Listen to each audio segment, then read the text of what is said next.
कौन करूचे आमे ताहा जानिबा दरकार। जदि न जानिले आमर प्रेममय प्रभु से क्षमा कर दे, किंतु आमे तड़पेबा, आमे हैरान होबा, ए जगत रे आमे असफल होबा। करू अच्छा कौन जान। लुक तार 23 पर्व 32 रु 34 देखिबा। गत थर आमे 31 जाए जाइथिलु। कौन थिला शीर्षक? सतेज वा शुष्क। कारण प्रभु यीशु कहले सतेज वृक्ष अर्थात मु प्रभु यीशु मो प्रति जदि लोक माने एक प्रकार कले तुमान को प्रति से केते खराब न करिवे, सतेज वा शुष्क। आ सही 23 पर्व 32 रु 34 आमे जदि देखिबा लेखा जाउछि पुणी प्राणदंड भोग भोगिबा निमंते दुई जन दुष्कर्मकारी मध्य ताहांक संगे निया जाउथिले। प्रभु को से माने दुष्कर्मकारी संगे गणना कर, जो माने भूलभाल करती, चोरी चपट करती, जगत रे अख्याति से मानकर अछि, से माने कारागार रे रहंती, ए प्रकार लोक मान को सहित प्रभु को चले। आ लेखा जाउछि से माने कपाल नामक स्थान रे उपस्थित होई सेठारे तांकु क्रूस रे चढ़ाई। से दुई जन को तीन जन को, कारण ये जने होचंती दुष्कर्मकारी, ये उल्टा पलटा करचंती, भिन्न शिक्षा दउचंती, रीति रिवाज को उड़ेई दउचंती, एमानकर व्यापार बंद हो जाउछि। क्रूस रे चढ़ाइले, जन को दक्षिण रे अन्य जन को 34 पर। सेते बेले यीशु कहले सतेज वृक्ष पर सब बेले फल दब, मृत्यु बेले को भी फल दब। कथा अछि गोटे जाति को कहती के मरि जाई जे जदि ता पाठे आमति दब काम कर। एटा कथा अछि कहइबा जाय छै, नले अभी हो अभी धन्यवाद। अर्थात से माने एते क्रोधित जाति, क्रोधित गोष्ठी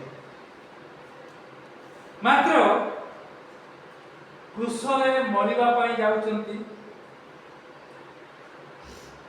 एते कष्ट मिछटारे दउचंती, जो लोक माने दउचंती। यीशु कहले 34 पद पिता एमान को क्षमा करो, कारण एमाने कोन करचंती ताहा जानती नहीं, आ से माने ताको वस्त्र सब भाग करि जानती बुझबान।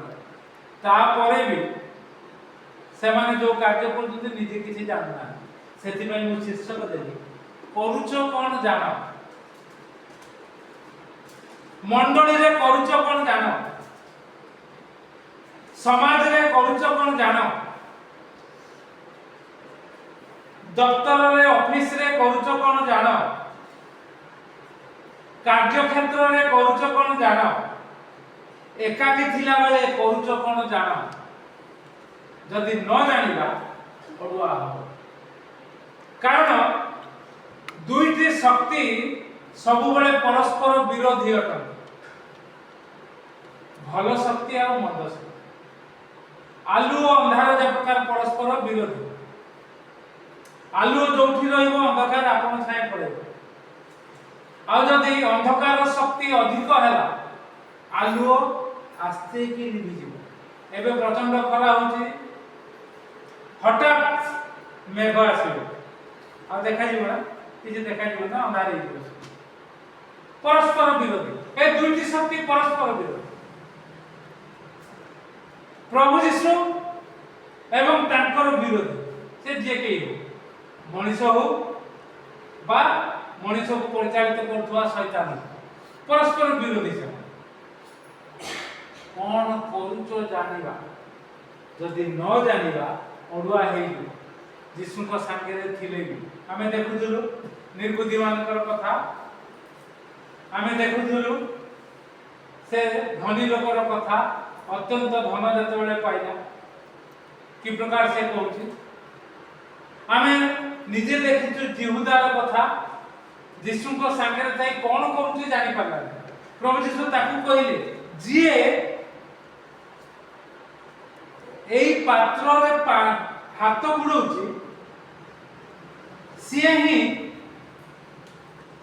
ମତେ ଶତ୍ରୁ ହସ୍ତରେ ସମର୍ପଣ କରିଦେବ।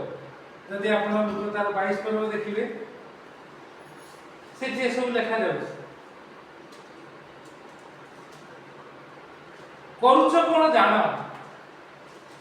ଆଉ ଆମେ ଜାଣିଛୁ ଯହୁଦାର ଅବସ୍ଥା କଣ ହେଲା। ସେ ଚୁମ୍ବନ କଲା 47 ପଦ। ଲୋକ ସମୂହ ଆସି ଉପସ୍ଥିତ ହେଲେ ଆଉ ଦ୍ୱାଦଶଙ୍କ ମଧ୍ୟରୁ ଯହୁଦା ନାମକ ଜଣେ ସେମାନଙ୍କ ଆଗେ ଆଗେ ଆସି ଯୀଶୁଙ୍କୁ ଚୁମ୍ବନ କରିବାକୁ ତାଙ୍କ ପାଖକୁ ଗଲା। ପ୍ରଭୁ ଯୀଶୁ ସିଧା କହିଲେ, ବାବୁ ତ ଜାଣିପାରୁନୁ। ଯୀଶୁ ତାକୁ କହିଲେ, ହେ ଯହୁଦା, ଚୁମ୍ବନ ଦ୍ୱାରା କି ମନୁଷ୍ୟ ପୁତ୍ରଙ୍କୁ ଶତ୍ରୁ ହସ୍ତରେ ସମର୍ପଣ କରୁଛ କଣ ଜାଣ। ଜାଣିପାରିଲାନି। ଆଉ ଆପଣ ଦେଖିବେ ତାର ଶେଷ ଅବସ୍ଥା କି ପ୍ରକାର ହେଲା। ଆପଣ ମାନେ ଜାଣିଛନ୍ତି ପ୍ରେରିତ ପୁସ୍ତକ, ତାର ଅନ୍ତପୁଟୁଳା ଫାଟିଗଲା। ନିଜେ ସେ ଫାଶୀ ନେଲା। ଯୋଉଟା ମୁଦ୍ରା ଗୁଡାକ ଆଣିଥିଲା ତାକୁ ସେ ଫୋପାଡ଼ି ଦେଲା, ବିଞ୍ଚି ଦେଲା। ସେତେବେଳେ ଅନୁତାପ କଲା। ପ୍ରଭୁ ଯୀଶୁଙ୍କ ପାଖକୁ ଆସିପାରିଲା ନାହିଁ, ମାତ୍ର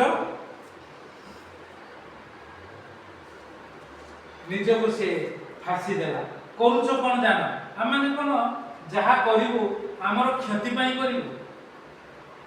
ଏ ଲୋକମାନେ ଯାହା କଲେ, ଆସୁ ଆମେ କଣ କରୁଛୁ ଜାଣିବା। ଲାଭ ପ୍ରଭୁଙ୍କ ଠାରେ ଲାଭ। ଜଣେ ଭକ୍ତଙ୍କୁ ଆମେ ଦେଖିବା କି ପ୍ରକାର ସେ ପଦକ୍ଷେପ, ଅନେକ ସବୁ ନେଗେଟିଭ କଥା ଶୁଣିଛୁ। ସାମସନ୍ କି ପ୍ରକାର ଯାହା କଲା ଜାଣିଲା ନାହିଁ, ଆଉ ଶେଷରେ ସେ ବେଶ୍ୟାକୁ ବିବାହ କଲା, ଆଉ ନିଜେ ମଲା। ଶତ୍ରୁମାନେ ମଲେ, ତାଙ୍କ ସାଙ୍ଗରେ ନିଜେ ମଲା। ପ୍ରଭୁ ସେ ପ୍ରକାର ଚାହାନ୍ତି ନାହିଁ। ଅଭିଷିକ୍ତ ଲୋକକୁ ପ୍ରଭୁ ଉଦ୍ଧାର କରିପାରିବେ ନାହିଁ ଯଦି ସେ ଲୋକ ନିଜେ ଅନ୍ଧକାରରେ ଥାଇ ଅନ୍ଧକାର କାର୍ଯ୍ୟ କରିବେ। ଉଦ୍ଧାର କରିପାରିବେ ନାହିଁ। କେମିତି କରିବେ? ହୁଏତ କିଛିଟା ଯେମିତି ଅନେକ ଶତ୍ରୁମାନେ ମଲେ, ସେ ମଲା, ମରିବେ ସେମାନେ, କିନ୍ତୁ ଲାଭ କଣ ହେଲା? ଇଏ ବି ତ ମରିବ। ପ୍ରଭୁ ଚାହାନ୍ତି ବଞ୍ଚେଇବାକୁ, କଣ କରୁଛ ଜାଣିବାକୁ। ଆଉ ପ୍ରଭୁ ଯେତେବେଳେ କଥା କହୁଛନ୍ତି ସେତେବେଳେ ସଠିକ ପ୍ରତ୍ୟୁତ୍ତର ଦେବାକୁ। କଣ ପ୍ରତ୍ୟୁତ୍ତର ଦେବା? ଆଇବ ପୁସ୍ତକ ତାର 42 ପର୍ବ 6 ପଦ, 1 ପଦ, 2 ପଦ ଆଉ 6 ପଦ। କଣ ଲେଖା ଅଛି? ମୁଁ ଜାଣେ ଯେ ତୁମେ ସବୁ କରିପାର ଓ ତୁମର କୌଣସି ସଂକଳ୍ପ ନିବାରଣ କରାଯାଇ ନ ପାରେ। 6 ପଦ, ଏହେତୁ ଏଥିପାଇଁ ମୁଁ ଆପଣଙ୍କୁ ଘୃଣା କରୁଅଛି, ପୁଣି କରୁଛ କଣ ଜାଣ। ଇଏ ସାଧାରଣ ଲୋକ ନଥିଲେ। ଆଇବ ଈଶ୍ୱର ତାଙ୍କୁ କହିଲେ,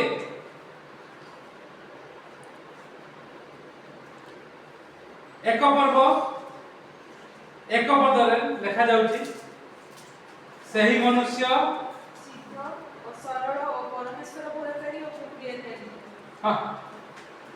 ଆଉ ଈଶ୍ୱର ତାଙ୍କୁ କହୁଛନ୍ତି 7 ପଦରେ, ତହିଁରେ ଶୈତାନ ସଦାପ୍ରଭୁଙ୍କୁ ଉତ୍ତର କରିକି କହିଲା। 6 ପଦରେ, 5 ପଦ, 6 ପଦ ଏବଂ 7 ପଦରେ ଦେଖିବୁ। 8 ପଦରେ ସେ ସବୁ କଥା ହେବା ସମୟରେ 8 ପଦରେ ଈଶ୍ୱର କହୁଛନ୍ତି, କାରଣ ତାହାର ସମାନ ସିଦ୍ଧ ଓ ସରଳ ପରମେଶ୍ୱର ଭୟକାରୀ ଓ କୁକ୍ରିୟାତ୍ୟାଗୀ ଲୋକ ପୃଥିବୀରେ କେହି ନାହିଁ। ଈଶ୍ୱର କହୁଛନ୍ତି। ଏହି ଲୋକ 42 ପଦରେ ସଦାପ୍ରଭୁଙ୍କୁ ଉତ୍ତର ଦେଇ କହୁଛି, ମୁଁ ଆପଣଙ୍କୁ ଘୃଣା କରୁଛି, ପୁଣି ଧୂଳି ଓ ଭସ୍ମରେ ବସି ଅନୁତାପ କରୁଛି। କାହିଁକି? ଯେତେବେଳେ 1 ପର୍ବ 5 ପଦ ଆପଣ ମାନେ ଦେଖିବେ, ଏ ଲୋକ ସବୁ କରିଛି, ଏତେ ଧାର୍ମିକ, କାଳେ ତାର ପିଲାମାନେ ଭୁଲ ଭାଲ କରିଥିବେ, ଏଥିପାଇଁ ହୋଇପାରେ। ଲେଖାଯାଉଛି, କାରଣ ଆଇବ କହିଲା, ହୋଇପାରେ ଆମର ପୁଅମାନେ ପାପ କରିଥିବେ ଓ ମନେ ମନେ ପରମେଶ୍ୱରଙ୍କୁ ପରିତ୍ୟାଗ କରିଥିବେ, ଏଥିପାଇଁ ସେ ବଳି ଉତ୍ସର୍ଗ କଲା, ସଦାପ୍ରଭୁଙ୍କ ନିକଟରେ ନିବେଦନ କଲା। ଏ ପ୍ରକାର ଜଣେ ସିଦ୍ଧ ସରଳ ଲୋକ कोन करूछ से जानिथिला मात्र जेतेबेले आलोक एवं अंधकार दुहे परस्पर विरोधी हेले विपक्ष हेले आउ जेतेबेले अंधकार शक्ति आलोकर उत्स को चैलेंज करूचंती आह्वान करूचंती कोन करूचंती खालीटारे कोन आइबो ए प्रकार करूची तुमे ताको एते धन संभ्रम देइचो एते आशीर्वाद करिचो सेठू सदा प्रभु कहले तेबे परीक्षा कर जे कहिथिले आठ पदरे तापरी परमेश्वर भयकारी केही नाही कुक्रिया तागे लोके पृथ्वी रे केही नाही से कहले तेबे परीक्षा हे जाऊ आ परीक्षा हवार शैतान आक्रमण रे दुई पर्व आपण देखिबे समस्ते गोटे गोटे गोटे गोटे मरि गेले केवल स्त्री को छाड़ी केवल स्त्री को छाड़ी आ सब मरि गेले कोन कोन मरि गेले तांकर केते हळ बळद थिला ए 500 हळ बळद 500 वर्धवी अति बड़ परिवार समस्त मरि गेले कारण से अंचल से महान थिला बड़ थिला लेखा जाउची एक पर्व दुई पदरे तेनो से पूर्व देश समस्त लोकन अपेक्षा महान होइतिला जेतले सब चाली गला गोटे परे गोटे केवल स्त्री जी अछि स्वामी जी अछि आइबो अछि आ आइबो को ए प्रकार रोग हला से गोटे खपरा रे निज देह को कुंडेइबा को लागि आ सेही समय रे नपद पढो तो हिने ताहार भाज्या ताकू कहला कोन कहला तुमी के एजाया पुनर सरलता दूर करी धरुछ परमेश्वर को परित्याग करी मर स्त्री कोच स्वामी को एते सरल भल नो सब चाली गले बुझी पारुनी मु अछि बुझी पारुनी मु बंची आई मोर धार्मिकता जो तू बंची बुझी पाबिस लोक बहुत कथा कहे ये निज लोकटा भी कहवा सेटा बड़ कष्ट थाए कोन कहउची ए जाय कोन सरलता धरतो सब चाली गले निजर शरीर गले तू भी मरिबो जेमती कोली खाई मरि बुद्धि ये बंची थी वस्ती लोक बहुत प्रभु भय गए परमेश्वर को परित्याग करी मोर एई सब विषय हबारु आइबो टिके मो फिटेई गेला शेष केवल स्त्री नुहे तार सांग माने मध्य तीन जन सांग से माने आसीले आइबो एते कष्ट पाउची कोइ कि ताको आ चुचु करिवा पई ताको टिके सहाय्य करिवा पई से माने भी ताको कहले एते बड़ जातना परे कहले किंतु सही समय से माने नीरव रहिले आ आइबो साक्ष्य देई पारुनी कहि पारुनी सही समय आइबो निज मुह खोली देई कोन कहला तीन पर्व एक पद ओ हो भूल भाल करते आइबो मु जन्म न होइतले भलो होइतांता बोली कहला आउ कहला सात पद तही मध्य कौन से आनंद रसर प्रवेश न करू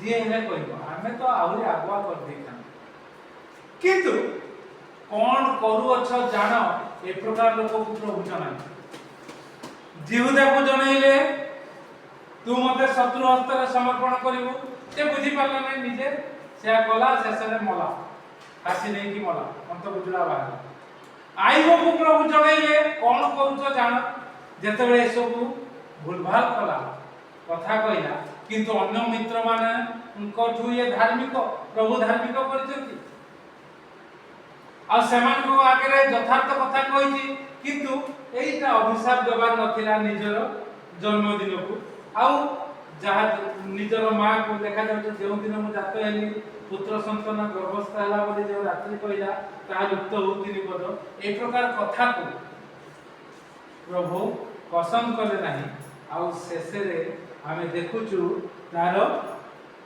42 पद रे 38 रु 41 पर्व पूरा प्रभु कहिछन आइबो तुमे बुझाओ तुमे जदि एते धार्मिक बुझाओ प्रकृत रे से धार्मिक थिला प्रकृत रे से धार्मिक थिला किंतु से बुझी पार न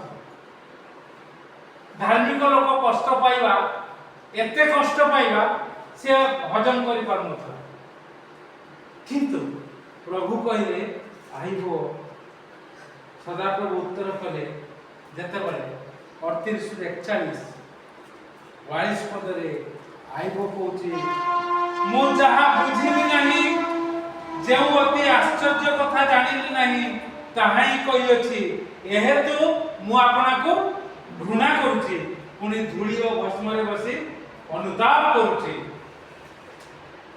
तापर प्रभु ताको आशीर्वाद कले तार जो विरोधी लोक माने थिले ताकू कहले आइबो निकट को जाओ आपन 42 पर्वटी पड़िबे छोटिया कथाटी आ तुमे ता पाख को गले से प्रार्थना करिवो 10 पद रे आ प्रार्थना करनते लिखा जाउची आइबो आपन मित्र मान पय प्रार्थना करनते सदा प्रभु तार बंदी अवस्था परिवर्तन कले आ आइबो को पूर्व संपदर द्विगुण प्रदान कर कौन करूच जान जदि भूलभाल करूच प्रभु को जदि किछि कथा कहउतती केते बेले प्रभु कथा कहंती एही कथा कहंती विभिन्न प्रकार भाबरे जेते बेले कथा सुनछ प्रभुଙ୍କର कथा सेतिकी बेले प्रभु कथा कहंती आ सेही समय आम माने तुरंत पदक्षेप नबा दरकार आ कहिबा दरकार मु जहा न जानिली ताहाई कहिली आ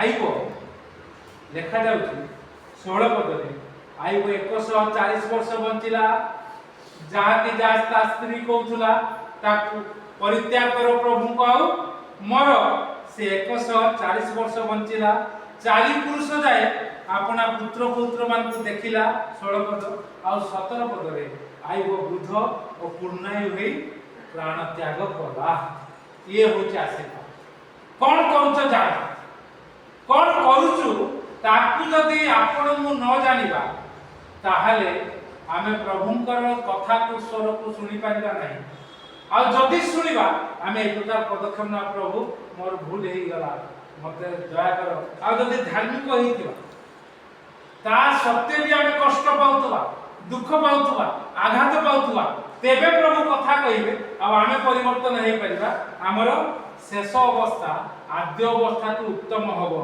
कौन करूछ जान प्रभु एमाने कौन करूछते जानती नाही एमिते मान को क्षमा कर प्रभु कहिबे किंतु आमे से कहिदेले किंतु आमे निजे पाप रे एमिति घांटी हवा जीवदा परि मरछु मात्र यदि आइबो परि पदक्षेप नउथुवा से तार स्त्री को कहला तुमे मुढा स्त्री परि कोन कथा होछ प्रभु कटा आशीर्वाद पाइबा मंगल पाइबा कोन मंगल पाइबा नहीं एक कथा को से कहिदा ए प्रकार यदि आपण एवं दृढ़ भाव में पदक्षेप नबा ताहले आमे चतुर्थ पुरुष पर्यंत जो प्रकार आइब देखिले वृद्ध एवं पूर्णायु होय जे प्रकार मले आमे भी से प्रकार से आशा भरसा रखी कौन करूछ जानिबा आ सठिक पदक्षेप नै प्रभु को नाम को उन्नत उच्चीकृत करबा प्रभु चिंता रे हमको आशीर्वाद करतो आमे